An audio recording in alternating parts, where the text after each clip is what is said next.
அமித்ஷா மிக சீரியஸாக எடுத்துக்கொண்டிருக்கிறார். அதுக்கு தினத்தந்தி தினமலர் கொடுத்த பேட்டியில் அதைத்தான் அவர் குறிப்பிட்டிருக்கிறார். தமிழகத்தில் போதைப்பொருள் நடமாட்டம் அதிகமாகிவிட்டதை சுட்டி காண்பித்திருக்கிறார். எது இருப்பினும் மத்திய பாஜகவினுடைய தலைமை செயலகத்திற்கு அமித்ஷாவிற்கு வரக்கூடிய உளவுத்துறை ரிப்போர்ட்டுகள் என்ன குறிக்கிறது என்றால், தமிழக போலீஸ் செய்வது அரசியல்.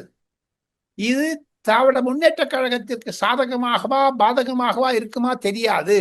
வேண்டுமென்றே அந்த வாட்ஸ்அப் குரூப்பில் இருக்கக்கூடிய அந்த விவரங்களை அறிவித்தால் தமிழகத்தில் இருக்கக்கூடிய அனைத்து சினிமா நடிகர்களும், அது அதிமுகவா இருக்கலாம், திமுகவா இருக்கலாம், யாருன்னா இருக்கலாம், பெண் நடிகைகள், ஆண் நடிகர்கள், இதை தவிர மும்பைக்கும் இது செல்லுகிறது.